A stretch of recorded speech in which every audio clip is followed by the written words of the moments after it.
réécouter mes messages lorsque je prêche ici.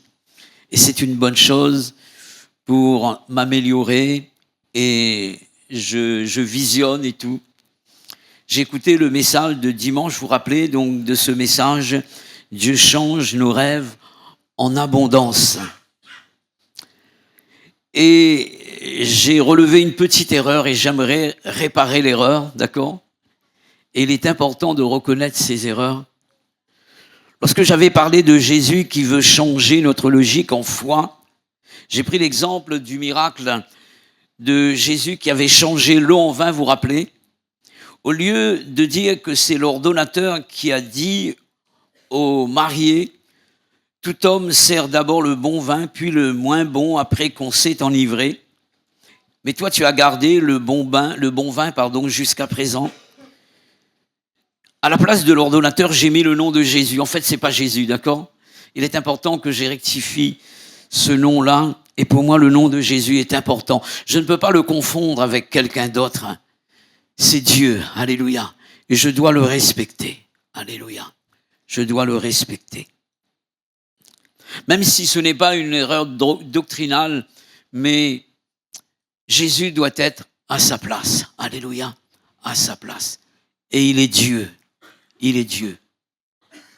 Et Jésus est au milieu de nous. Et nous avons entendu plusieurs messages qui nous disaient ceci. Jésus veut prendre toute la place. Il faut qu'on se livre à Jésus. On donne sa vie à Jésus totalement. Il n'est pas question seulement de la conversion. Je prie pour qu'il y ait des conversions ce matin. Mais il est question d'ouvrir son cœur chaque jour, plus grand encore, de façon que ce grand Dieu qui est Jésus puisse prendre la place et agir comme il se doit. Alléluia. J'aimerais ouvrir la Bible avec vous dans l'épître de Paul aux Romains, s'il vous plaît. Au chapitre 7. J'aimerais prendre du temps pour vous parler sur ce thème-là. Parce que pour moi, ce thème, il me semble que c'est un thème important et les dons spirituels ont rappelé ce thème. Chapitre 7, verset 15, et on va lire jusqu'au chapitre 8, verset 11. Voici ce que dit l'apôtre Paul. « Car je ne sais pas ce que je fais, et je ne fais point ce que je veux, et je fais ce que je hais. Or, si je fais ce que je ne veux pas, je reconnais par là que la loi est bonne. Et maintenant, ce n'est plus moi qui le fais, mais c'est le péché qui habite en moi. Ce qui est bon, je le sais, n'habite pas en moi, c'est-à-dire dans ma chair.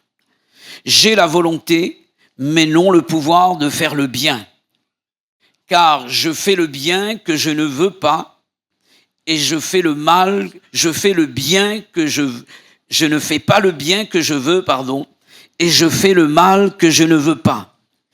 Et si je fais ce que je ne veux pas, ce n'est plus moi qui le fais, c'est le péché qui habite en moi.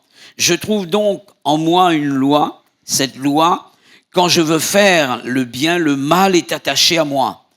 Car je prends plaisir à la loi de Dieu selon l'homme intérieur, mais je vois dans mes membres une autre loi qui lutte contre la loi de mon entendement et qui me rend captif de la loi du péché qui est dans mes membres. Misérable que je suis, qui me délivrera du corps de cette mort? Ou bien qui me délivrera de ce corps de mort? Grâce soit rendue à Dieu par Jésus-Christ notre Seigneur. Ainsi donc moi-même, je suis par l'entendement esclave de la loi de Dieu et je suis par la chair esclave de la loi du péché. Il n'y a donc maintenant aucune condamnation pour ceux qui sont en Jésus-Christ, qui marchent non selon la chair, mais selon l'esprit. En effet, la loi de l'esprit de vie qui est en Jésus-Christ m'a affranchi de la loi du péché et de la mort, car chose impossible à la loi, parce que la chair la rendait sans force.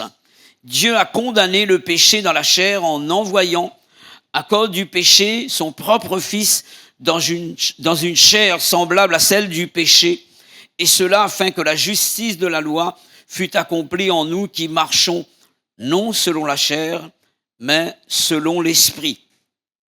Ceux, en effet, qui vivent selon la chair s'affectionnent aux choses de la chair, tandis que ceux qui vivent selon l'esprit s'affectionnent aux choses de l'esprit. Et l'affection de la chair, c'est la mort, tandis que l'affection de l'esprit, c'est la vie et la paix, car l'affection de la chair est inimitié contre Dieu, parce qu'elle ne se soumet pas à la loi de Dieu et qu'elle ne le peut même pas. Or, ceux qui vivent selon la chair ne sauraient plaire à Dieu. Pour vous, vous ne vivez pas selon la chair, mais selon l'esprit, si du moins l'esprit de Dieu habite en vous. Si quelqu'un n'a pas l'esprit de Christ, il ne lui appartient pas. Et si Christ est en vous, le corps, il est vrai, est mort à cause du péché, mais l'esprit est vie à cause de la justice. Et si l'esprit de celui qui a ressuscité Jésus d'entre les morts habite en vous, celui qui a ressuscité Christ d'entre les morts rendra aussi la vie à vos corps mortels par son esprit qui habite en vous. Amen. Gloire à Dieu. Je laisse le titre de mon message pour chacun d'entre nous ce matin. Notre volonté face à 5 lois. Notre volonté face à 5 lois. Vous êtes d'accord avec moi pour dire, pour que le Seigneur puisse nous bénir, il a besoin du concours de notre volonté. Et souvent, donc, cette vérité a été rappelée. Dieu ne va pas violer notre volonté, il ne va pas non plus annihiler notre volonté. Nous avons possibilité de dire oui à la volonté de Dieu ou de dire non. Ça a été rappelé par un don spirituel. Et Dieu veut que nous disions oui, sa volonté, d'accord ? À chaque fois qu'il nous place devant sa volonté, nous avons le choix de dire oui Seigneur ou non. Mais son désir, et il insiste, il nous montre également le bénéfice et de dire oui à sa volonté. Et nous avons possibilité de dire non également. Dieu ne va pas nous obliger de faire sa volonté. Je suppose que chaque personne présente ici ce matin a fait ce choix d'être là. Est-ce que quelqu'un a été obligé, on lui a dit, il faut que tu viennes là? Je pense que nous sommes là parce que nous aimons Dieu. Alléluia. Nous aimons sa présence. Et personne ne nous a contraints. Il y a eu une invitation de Dieu.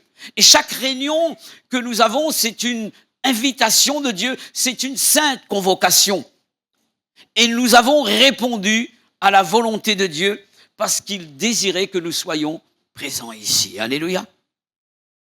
J'aimerais vous parler sur ce premier point, notre volonté d'après le texte. Que nous apprend le texte sur notre volonté? Il y a 2 possibilités qui s'offrent à notre volonté. Ces 2 possibilités, je peux l'appeler également choix. Et tous les jours, nous sommes placés devant des choix. Alléluia. Et ces 2 choix également, j'aurai l'occasion de vous en parler. C'est Dieu lui-même qui œuvre à cela, qui prépare les événements, les circonstances, les situations dans le but que nous puissions choisir. Voilà pourquoi l'Écriture nous dit « Toute chose concourt au bien de ceux qui aiment Dieu, de ceux qui sont appelés selon son dessein, selon sa volonté. » Romains chapitre 8, verset 28. Qu'est-ce que l'apôtre Paul a voulu dire ici lorsqu'il dit que toute chose concourt au bien de ceux qui aiment Dieu? Toute chose signifie toutes les créatures de Dieu qui ont en lui, c'est-à-dire en Dieu, la vie, le mouvement et l'être. Tout ce que Dieu a créé. Et Dieu va se servir de toutes ces choses pour faire concourir ces choses-là à notre bien si nous aimons Dieu. Et aimer Dieu consiste à garder ses commandements ou bien à faire sa volonté. Alléluia. À faire sa volonté. Toute chose signifie également tous les événements, bons ou mauvais, dont aucun n'arrive sans justement la volonté de Dieu. Vous êtes d'accord avec moi pour dire que Dieu savait exactement quelles étaient les personnes qui seront présentes ce jour-là, ce matin. Et la personne auprès de laquelle tu es assis ce matin. Toi, tu dis, il est arrivé là par hasard. Pas du tout. Non, tu n'es pas là par hasard. C'est une conduite de Dieu. Et Dieu a voulu que les choses soient ainsi. Alléluia. Il a tout planifié. J'aime bien ce mot orchestré, comme un chef d'orchestre qui donne les ordres. Et il y a une symphonie, il y a une harmonie, il y a tout un travail qui est fait. Il y a un son, il y a une musique, il y a quelque chose de beau, d'extraordinaire. Et tout est beau chez Dieu. Alléluia. Toute chose concourt au bien de ceux qui aiment Dieu. Le verbe concourir ici, en grec, veut dire travail ensemble. Pour un but. Pour notre bien. Alléluia. Pour notre bien. Parce que Dieu veut nous faire du bien. Alléluia. Il y a quelqu'un qui veut nous faire du mal. C'est le diable. Et Dieu fait concourir toutes choses pour notre bien. Parce qu'il veut nous faire du bien. Dis à ton frère, à la personne qui est près de toi, mon frère, ma sœur, mon ami, Dieu veut te faire du bien ce matin. Alléluia. Et c'est la vérité. C'est la vérité. Et en disant cela, tu es en train de bénir la personne. Tu es en train de bénir la personne. Alors, je réponds à cette question. Quelles sont les deux possibilités dont parle l'apôtre Paul qui s'offrent à notre volonté d'après le texte? Justement, faire le bien. Faire le bien. Dans le verset 19 au chapitre 7, la première partie, voici ce que dit l'apôtre. Car je ne fais pas le bien que je veux faire le bien. Et il y a une volonté délibérée dans le cœur de l'apôtre Paul de faire du bien. Alléluia. Mais il dit, je ne fais pas le bien que je veux. Donc on comprend que c'est quelqu'un qui veut faire du bien autour de lui. Alléluia. Et je ne pense pas qu'il y a quelqu'un au milieu de nous qui veut faire du mal à quelqu'un. Je pense que nous sommes comme l'apôtre Paul. Nous voulons faire du bien à tout le monde. Mais est-ce que nous y arrivons? Malheureusement, non. Je veux, mais je n'y arrive pas. Je ne fais pas le bien que je veux. Qui est l'auteur et la source du bien? Vous le savez, c'est Dieu lui-même et c'est également Jésus, son Fils bien-aimé. Alléluia. Dans le prophète Jérémie, il est dit ceci concernant le bien que Dieu veut nous faire au chapitre 32, versets 40 à 41. Jérémie 32, versets 40 à 41. Je traiterai avec eux une alliance éternelle. Il parle de ses enfants, de son peuple. Je ne me détournerai plus d'eux. Je leur ferai du bien. Je mettrai ma crainte dans leur cœur, un profond respect, afin qu'ils ne s'éloignent pas de moi, qu'ils s'attachent à moi, qu'ils soient près de moi. Il est question de proximité avec Dieu, de relation avec Dieu. Et ça a été rappelé encore par la parole de Dieu, par les personnes qui ont conduit le chant. Ça a été rappelé par les dons spirituels. La proximité, la relation, la dépendance, l'attachement à la personne de Dieu. Car Dieu veut nous faire du bien afin qu'il ne s'éloigne pas de moi. Je prendrai plaisir. C'est un plaisir pour Dieu à leur faire du bien. Dieu est heureux lorsqu'il nous fait du bien, lorsqu'il nous voit être heureux. Alléluia. Dieu est heureux. Quel est le père de famille qui ne voudrait pas voir ses enfants être heureux? Je suis heureux quand mes enfants sont heureux. Et c'est pareil, Dieu est heureux lorsque ses enfants sont heureux. Il veut nous faire du bien et c'est pour lui un plaisir. Et il ressent cela au plus profond de son être parce que Dieu a un cœur. Alléluia. Et il est dit, et je les planterai véritablement dans ce pays de tout mon cœur. Alléluia. De toute mon âme. Dieu a un cœur. Et voilà pourquoi il fait du bien. Voilà pourquoi il fait du bien. Dans le psaume 119, verset 65, tu fais du bien à ton serviteur, ô Éternel, selon ta promesse, selon ta parole, selon ta volonté. Acte 14, verset 17. Quoique, il est dit ceci, quoiqu'il n'ait cessé de rendre témoignage de ce qu'il est, il est parlé de Dieu en faisant du bien. Et Dieu nous bénit.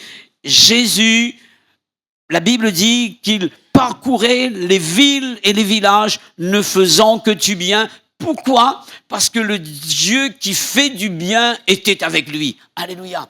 Et j'aimerais rappeler ceci. Si le Dieu qui fait du bien est en moi, parce que je vis cette intimité, cette dépendance, cette communion avec Dieu, il est impossible que je puisse faire du mal. Il est impossible.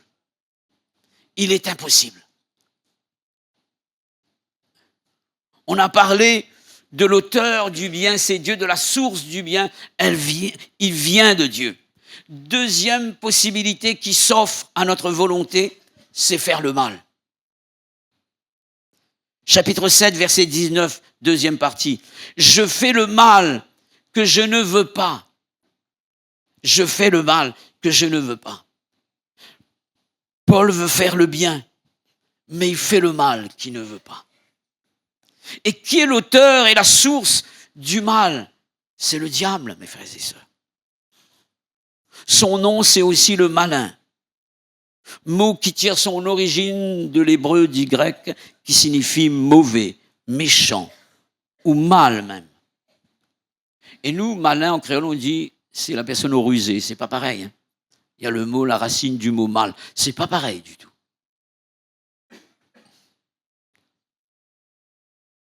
Tous ces mots sont des mots qui s'opposent au bien. Et derrière cette opposition au bien, il y a une opposition du diable à Dieu. Toujours en parlant de la volonté, j'aimerais vous dire ceci, ce sera mon deuxième point. La volonté est différente du pouvoir.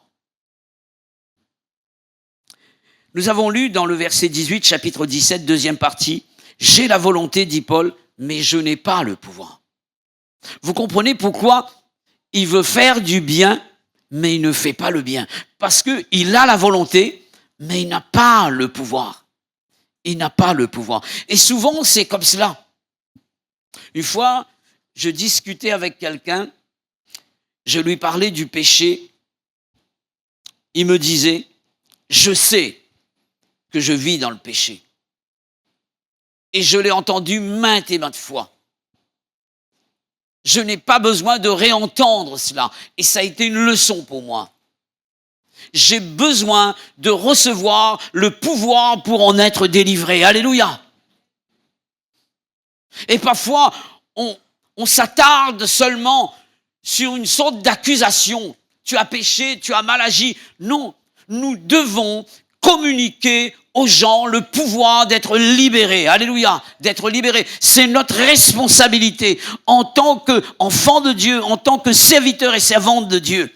Car il est dit que nous avons la volonté, mais nous n'avons pas le pouvoir. Alors il faut que nous ayons ce pouvoir, étant donné que la volonté, elle est là. Nous avons besoin d'un pouvoir, alléluia, pour pouvoir triompher du mal et faire le bien. La Bible dit ceci. Un jour, je crois que c'est Hérode qui avait dit, tu sais que à Jésus, j'ai le pouvoir de te libérer ou bien de te faire crucifier. Jésus aurait dû lui dire, Paul aurait dit là, non, tu n'as pas le pouvoir. Tu as peut-être la volonté, mais le pouvoir, non. Le pouvoir appartient à qui, mes frères et sœurs? Tout pouvoir m'a été donné dans le ciel, sur la terre et sous la terre. Jésus le dira. Amen. Tout pouvoir vient de lui. Le pouvoir appartient à Dieu et à Dieu seul, et à qui il transmet ce pouvoir. À qui il transmet ce pouvoir-là. Et Jésus va transmettre le pouvoir à ses disciples. Alléluia. Et nous sommes les disciples du Seigneur Jésus.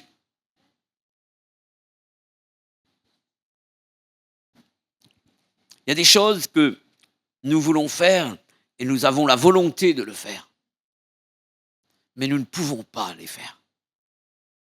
Et on peut citer des exemples. Parfois, on a envie d'être meilleur, parfois.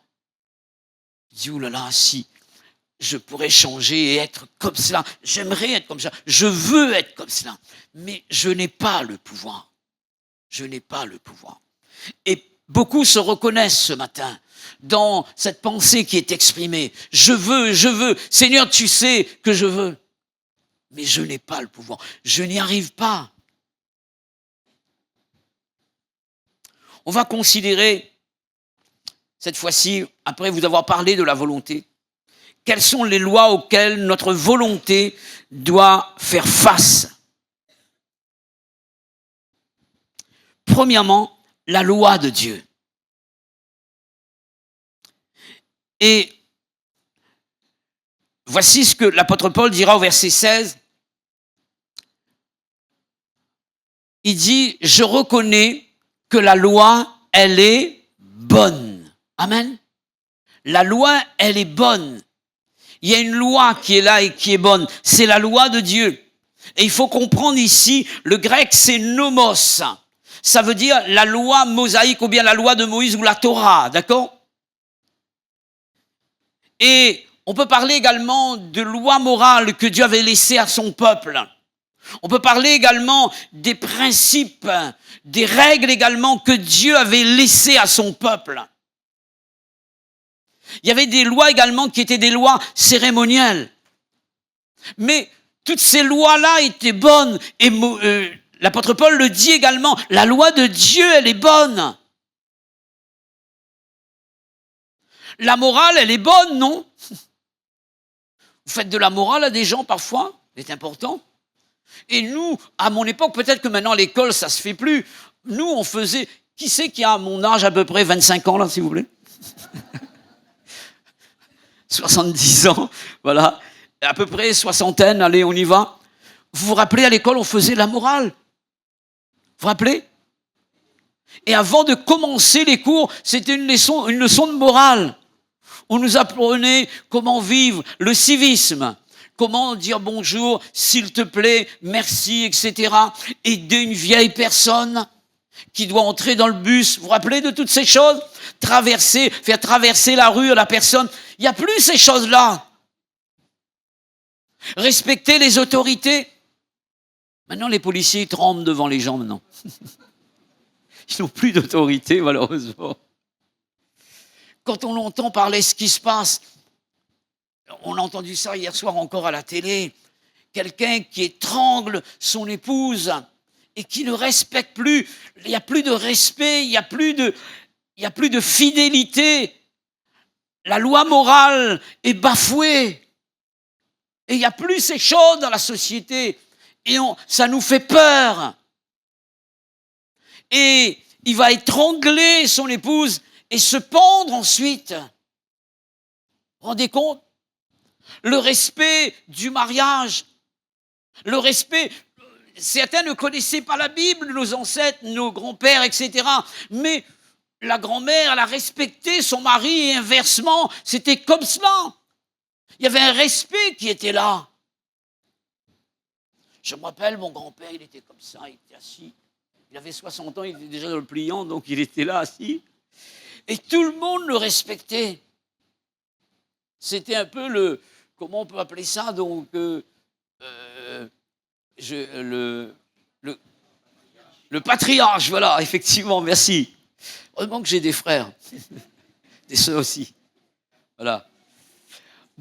Pour dire que le respect était là, mes frères et sœurs. Et ces choses-là sont bonnes. Et Dieu a laissé ces choses-là. Dieu a laissé ces choses-là.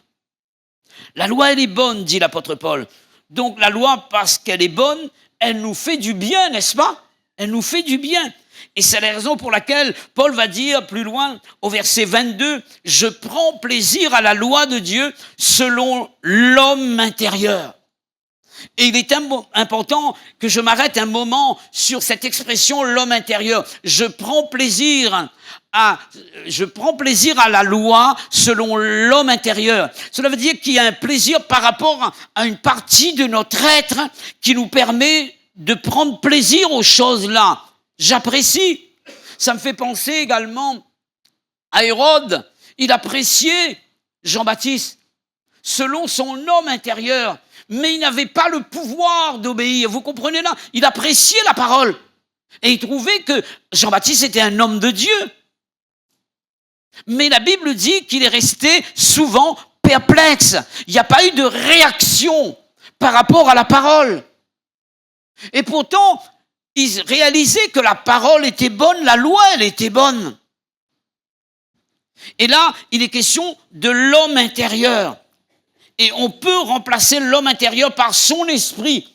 Ne pas confondre avec l'homme nouveau, d'accord? Il est question de mon esprit, de l'esprit de Paul. Et il est important qu'on parle de l'esprit ce matin.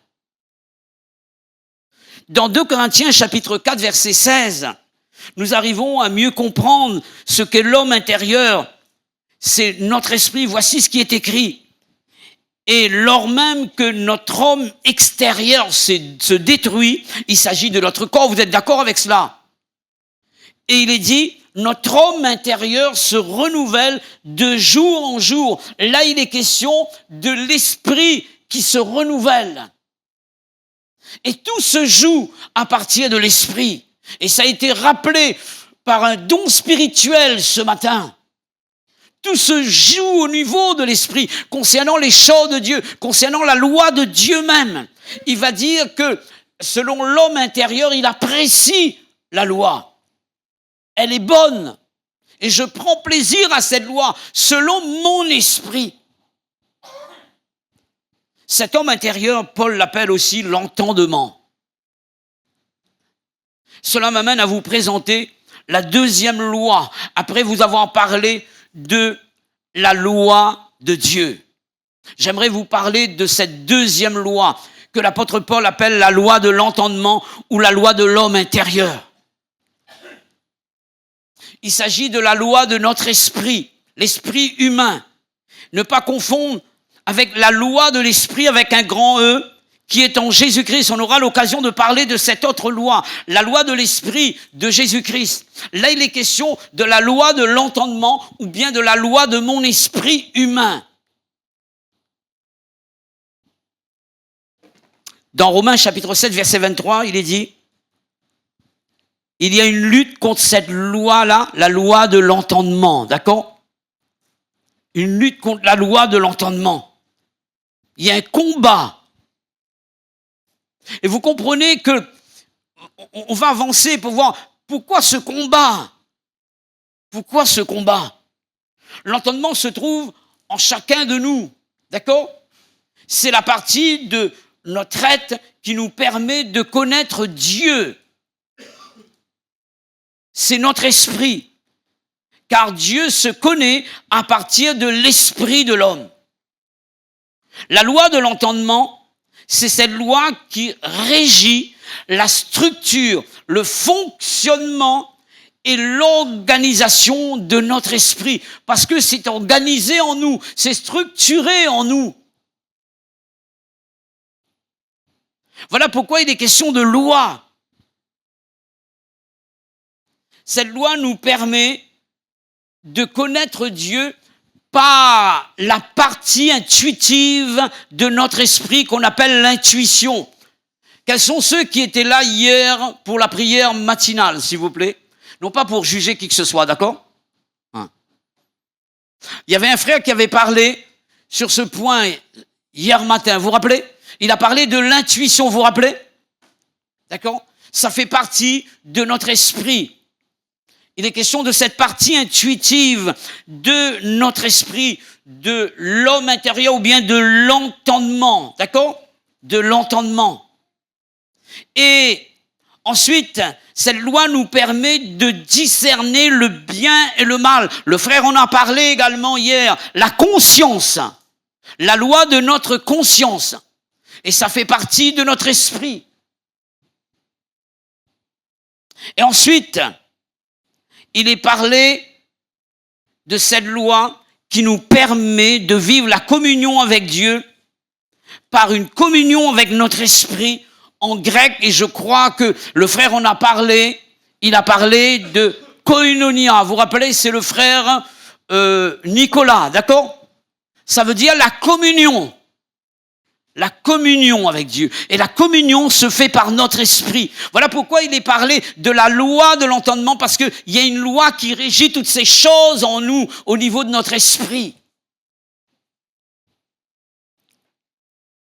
Mes frères et sœurs, si le Saint-Esprit ne nous a pas éclairés, notre entendement réalisera que la loi morale, elle est bonne, la loi de Dieu, mais notre entendement, si il n'y a pas eu la révélation de Dieu, je peux parler, c'est pourquoi il est parlé d'un esprit de sagesse et de révélation de la connaissance. Et si l'entendement n'a pas été éclairé, on n'aura pas le pouvoir de faire le bien et le mal. Vous comprenez? S'il n'y a pas eu un travail de l'esprit au niveau de notre esprit, on va reconnaître que la loi, elle est bonne. Tout ce que Dieu nous dit, c'est bon, c'est extraordinaire. Mais il n'y aura pas en nous le pouvoir de pouvoir agir selon le bien de Dieu, selon ce que Dieu dit et nous demande. Vous comprenez que notre esprit humain ne suffit pas. Malgré sa loi, sa structure, son organisation, son fonctionnement, pour nous permettre de faire le bien ou bien le mal. Le mal, c'est possible. Pour faire le bien. Même si on veut, on ne pourra pas. C'est ce que l'apôtre Paul dira. D'accord? Et je répète, Paul dit, je ne fais pas le bien malgré que la loi est bonne, malgré que la loi de son entendement existe. Quelle en est la raison? Paul parle d'une autre loi. Et une autre loi qui lutte contre la loi de son esprit, de son entendement. Chapitre 7, verset 23. Et quelle est cette autre loi? Et nous allons la considérer.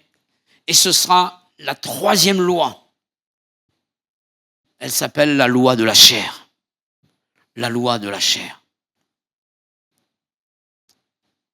Il est dit, je sens en moi une autre loi qui lutte contre la loi. Je reconnais que la loi, elle est bonne, la parole, elle est bonne, mais je sens en moi une autre loi qui lutte contre la loi de l'entendement. D'accord? Et c'est la loi de la chair ou bien une autre loi. Dans Romains chapitre 8, verset 3, on va lire ensemble. J'ai pris du temps pour ce message, déjà pour comprendre moi-même et pouvoir faire comprendre les gens. Voilà pourquoi j'ai voulu à tout prix noter cela, le plan de mon message, pour ceux qui prennent des notes. Voilà. Donc, j'ai parlé de la loi de la chair, d'accord? Et Romains chapitre 8, verset 3. Voici ce qui est dit. Car chose impossible à la loi, parce que la chair voici cette loi, la rendait sans force. Dieu a condamné le péché dans la chair en envoyant à cause du péché son propre fils dans une chair semblable à celle du péché. Semblable. Mais ce n'était pas pareil parce que c'était une chair conçue sans péché. Alléluia. L'Immaculée Conception. Jésus. Mes frères et sœurs, la Bible est en train de nous dire ce matin que notre chair rend la loi ou la morale, les règles, les principes, sans force face au péché. Même si la loi elle est bonne. Notre chair rend cette loi sans force. La chair est aussi une porte ouverte au péché. La chair nous rend captifs de la loi du péché. Chapitre 7, verset 23. On reprend le texte, s'il vous plaît. C'est ce que la Bible dit. La chair nous rend captifs de la loi. Il est dit, je vois dans mes membres une autre loi. C'est la loi de la chair qui me rend captif de la loi du péché qui est dans mes membres. La chair nous rend captifs de la loi du péché. C'est ce que la Bible déclare ici. Ensuite, verset 25, deuxième partie. Je suis par la chair, dira l'apôtre Paul, esclave de la loi du péché. Vous comprenez que l'apôtre Paul ne peut pas, même si la loi elle est bonne, même si il y a un désir en lui, il y a donc, même s'il y a une volonté, il y a cette loi qui est là, la loi de la chair, qui malheureusement le pousse au péché, au mal, le pousse au péché. La chair n'est pas uniquement les péchés du corps, mais tout ce qui vient de notre corps, de notre âme et même de notre esprit, irrégénéré et qui s'oppose à la volonté de Dieu. Tout cela, c'est la chair. Je peux avoir une bonne idée, mais si cette idée vient de moi et je dois accomplir les choses de Dieu, si cela ne vient pas de Dieu, ça a été rappelé par cette personne qui a apporté ce don spirituel. Elle parlait d'un produit de Dieu en nous, qui est sa volonté. Nous pouvons avoir de bons produits en nous, nous pouvons avoir de bonnes volontés, de bons désirs, mais si ce n'est pas Dieu qui agit en nous, ce n'est pas son œuvre, c'est notre œuvre à nous. Et nos œuvres seront éprouvées par le feu. Voilà pourquoi nous devons bâtir avec de l'or, avec des pierres précieuses, avec Dieu lui-même. Alléluia. Et les œuvres de Dieu vont subsister. Les œuvres des hommes vont disparaître. Toutes les œuvres que nous aurions faites sans que Dieu ne nous donne à les faire n'auront aucune valeur aux yeux de Dieu. Et il est important de comprendre cela. Donc voilà pourquoi la chair, ce n'est pas seulement le péché du corps. Si mon âme, mon intelligence agit sans que Dieu apporte un renouvellement, une transformation à mon intelligence, c'est la chair. C'est Clermont. D'accord ? C'est Clermont. Et vous n'avez pas besoin d'apprendre Clermont, vous avez besoin d'apprendre Dieu. Alléluia. Et c'est pourquoi il est important que nous puissions nous effacer complètement pour laisser à Dieu toute la place. Alléluia. Étant donné que notre chair nous rend esclaves de la loi du péché, nous allons considérer ce qu'est cette quatrième loi, la loi du péché. Toujours dans le chapitre 7, verset 23, c'est riche ce verset, hein, le verset 23. Il y a tout là-dedans. La loi du péché, il est dit, est dans nos membres, d'accord ? Les questions de cette loi-là, d'accord ? Je me suis posé la question, pourquoi Paul dit la loi du péché dans mes membres ? Alors que Jésus dit, dans Matthieu chapitre 15, verset 19, que c'est du cœur que viennent les mauvaises pensées. Les meurtres, les adultères, les impudicités ou bien la débauche, les vols, les faux témoignages, les calomnies, c'est du cœur. Et Paul dit que la loi du péché dans ses membres. En fait, le péché trouve sa source du cœur, de notre âme, de notre esprit, mais il est rendu visible, audible par notre corps. Vous comprenez? Lorsque Dieu agit, il passe par mes sens, sa parole passe par l'ouïe, d'accord? Ça va vers mon intellect, mon intelligence. Je réfléchis, d'accord? J'ai le droit de réfléchir, de raisonner sur la parole. Et les chrétiens de Béret vérifiaient pour voir si c'était de Dieu. Et ils avaient raison. Mais ensuite, ça peut rester là, au niveau de nos oreilles physiques, de notre âme, et ça peut ne pas descendre dans notre esprit.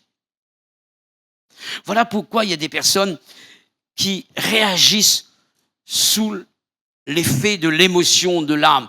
On ne doit pas confondre l'émotion et l'onction. L'onction vient de l'esprit, l'émotion vient de l'âme, vient de nos sentiments. On peut ressentir quelque chose. Parfois, on a des frissons. Comment ça se fait que lui, il n'a pas de frissons et moi, j'ai des frissons? On reçoit la même chose. Ça veut dire que si ça venait de l'esprit, on aurait réagi de la même manière. Ça veut dire qu'il y a des personnes qui sont plus émotives que d'autres. Il y a de ceux qui pleurent, de ceux qui ne pleurent pas. Il y a de ceux qui s'expriment et qui sautent de joie. On leur dit, mais vous, on voit ça dans les stades de foot. Il y a de ceux qui chantent comme ça. Il y a de ceux qui chantent. Vous comprenez? Là, il est question de la partie émotive de la personne, de l'âme, et c'est transmis au corps. D'accord? C'est transmis au corps. Il y a des personnes, on leur dit, t'as eu sur ton compte 2 millions, tu sais? Ah bon? Moi, on me dit ça, je saute de joie. Moi, quand je reçois un message, je saute de joie dans ma chambre.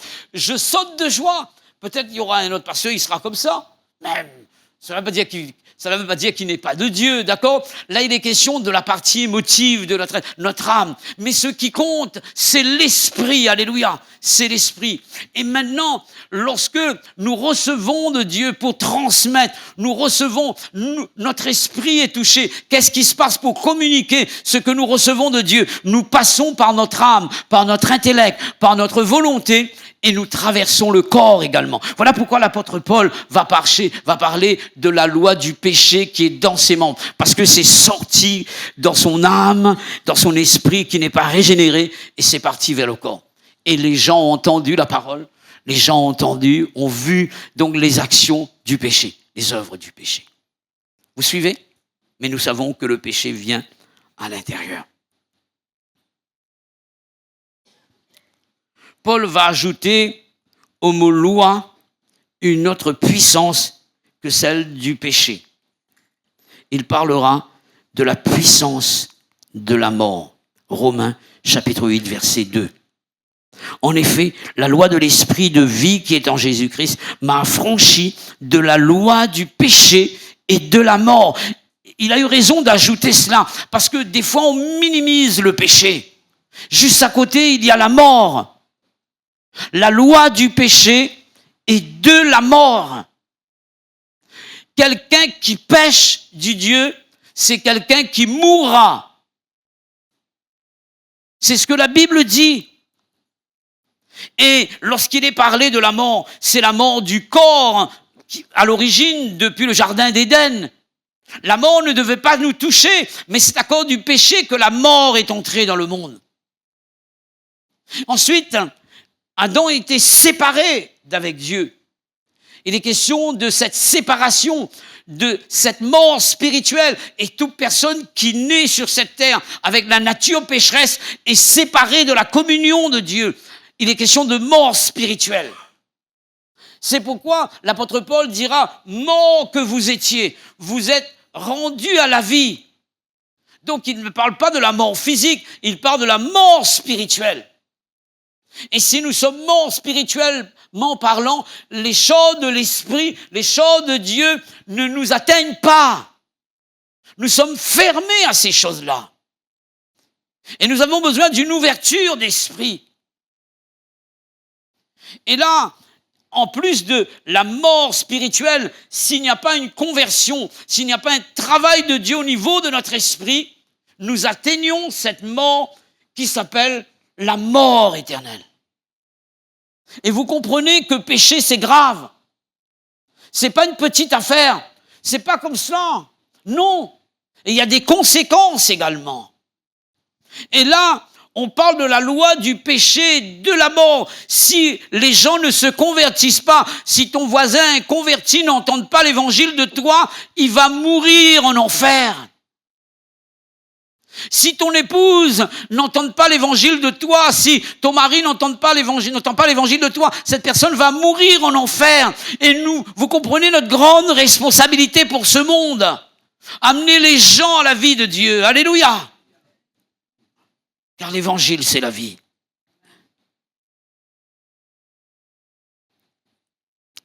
En tout cas, on est en train de comprendre que, en fait, le péché n'est pas une petite affaire devant Dieu. La Bible dit que celui qui pêche, il est de qui? Du diable. Et il y a une différence entre... Lorsque Jean dira celui qui pêche est du diable, il est en train de dire celui qui vit dans le péché, en tant que chrétien. En tant que chrétien, entre guillemets. Si je mens tous les jours, si je vole tous les jours, si je pêche tous les jours, si je vis dans le péché, et si je cautionne le péché, je suis du diable. Mais la Bible dit, quelqu'un peut pécher dans le sens qu'il peut tomber dans le péché. Je prends un exemple très simple. Quelqu'un peut ne pas être maçon, d'accord? Il ne vit pas de la maçonnerie. C'est pas son métier, c'est pas sa vie. Mais de temps en temps, il fait un peu de la maçonnerie. D'accord? Et maintenant, il y a celui qui vit de la maçonnerie. On dit qu'il est maçon. L'autre, il n'est pas maçon. Donc, il est pécheur parce qu'il pratique le péché. Quelqu'un est, on dit souvent, donc, quelqu'un est de telle religion, mais pas pratiquant. Y a-t-il des chrétiens non pratiquants au milieu de nous? C'est comme si que tu dois voyager, quitter l'île, et la personne te dit, je suis le commandant de bord, mais je n'ai jamais pratiqué aucun vol. Allez, vous pouvez y aller, moi je reste chez moi, désolé. Hein. Et malheureusement, c'est trop facile de dire, non, si on est chrétien, on pratique le christianisme. Alléluia. On pratique le christianisme.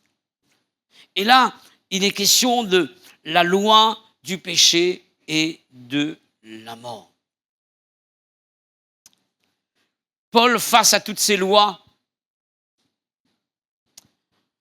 a posé une question. En fait, Paul est là comme... Il est embarrassé, donc.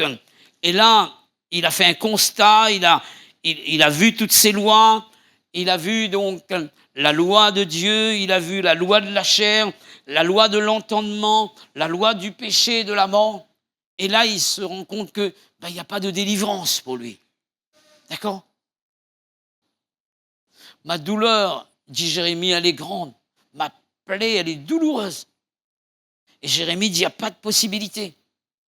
Et là, il va crier et il va lancer un SOS. Qui me délivrera du corps de cette mort? Ou bien de ce corps de mort? Je n'aurai pas l'occasion de vous expliquer en détail. J'aurai peut-être la prochaine fois l'occasion de vous expliquer c'est quoi. Qui me délivrera du corps de ce mort? Et il est en train de poser la question. Et là, posant la question, il trouve la réponse. Grâce soit rendue à Dieu par Jésus-Christ, le Seigneur. Je viens à lui maintenant. Alléluia. Grâce soit rendue à Christ par Jésus-Christ. Grâce soit rendue à Dieu par Jésus-Christ, le Seigneur. Et il va dire ceci. Et nous avons lu. Jésus, Dieu a condamné le péché dans la chair de Jésus en mourant sur la croix. Dieu a condamné le péché dans la chair. Alléluia. Il est dit ceci, car la loi de l'esprit de vie qui est en Jésus-Christ, donc, je lis pour vous, car la loi de l'esprit de vie qui est en Jésus-Christ m'a affranchi de la loi du péché et de la mort. Voici la solution. La Bible parle de Jésus qui meurt à la croix. Et la mort de Jésus est la solution pour nous délivrer de tout le mal, de tous les péchés, de tout ce qui pourrait nous empêcher. C'est l'œuvre salvatrice que Jésus a accomplie pour nous à la croix du Golgotha. Et il est parlé d'une autre loi, il est parlé de la croix, c'est vrai, mais il est question de cette 5e loi, la loi de l'Esprit. Il est question du Saint-Esprit. Il y a une œuvre de l'Esprit qui est accompli lorsque nous rencontrons Jésus et qui nous convainc de péché, de justice et de jugement et qui accomplit une œuvre de régénération en nous. Nous naissons de Dieu et nous recevons la vie de Christ. Alléluia. La loi du péché et de la mort, et à l'inverse, il y a la loi de l'esprit de vie. Alléluia. L'Esprit communique la vie de Dieu, la vie de Jésus.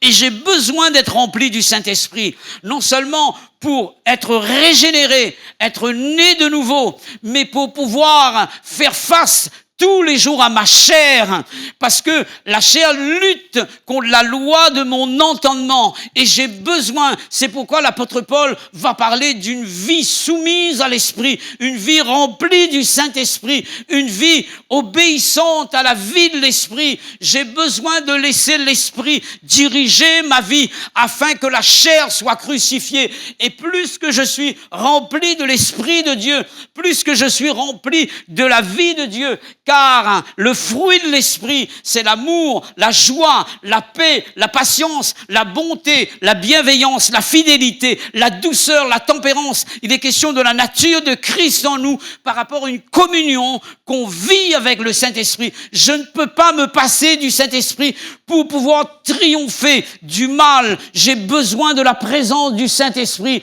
et l'Esprit me communique tout ce qui appartient à Christ et je vis selon Christ. Je vis comme lui et le mal ne peut pas me toucher parce que l'Esprit est l'Esprit de vie. Alléluia. Je suis revêtu de la puissance de Dieu. Alors je vis à la manière de Dieu. Je parle comme Dieu. Je pense comme Dieu. Je suis puissant comme lui face à tous les événements, toutes les circonstances et j'avance sans crainte parce que l'Esprit de Dieu est sur moi. Alléluia.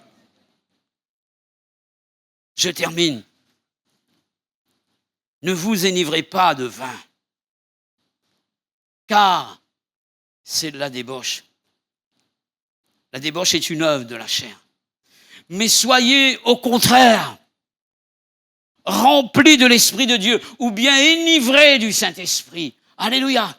Être ivre de l'Esprit de Dieu. Ces gens que vous entendez parler en d'autres langues ne sont pas ivres, mais ils sont ivres du Saint-Esprit. Alléluia. C'est l'Esprit de Dieu sur eux qui leur donne la capacité de vivre ce que le prophète Joël a promis, la volonté de Dieu. Amen. L'Esprit sur eux. J'appelle les musiciens. J'appelle le chantre. J'appelle l'équipe de louange. Alléluia. J'appelle les frères qui doivent servir à la Sainte Seine. Nous allons commémorer l'œuvre de Jésus. La grande victoire remportée. La croix, mes frères et sœurs. Nous rappelons la croix ce matin. Nous rappelons la croix. Et la croix n'est pas seulement l'expérience du salut, mais chaque jour, je dois être crucifié à mon ancienne vie pour vivre la vie de Christ par le Saint-Esprit. Alléluia. Que Dieu nous aide, mes frères et sœurs. J'ai été un peu long, mais il fallait parler. Alléluia. Seigneur, merci pour ta parole. Merci pour ton esprit qui anime la parole. Merci Seigneur Jésus pour ta parole, elle est bonne. Et donne-nous Seigneur à y croire fermement. Nous allons pouvoir la vivre si seulement nous sommes remplis de l'Esprit de Dieu. Bénis-nous ce matin, bénis l'Église, renouvelle-nous, fortifie-nous et entraîne-nous avec toi dans le nom de Jésus-Christ. Merci Seigneur, alléluia.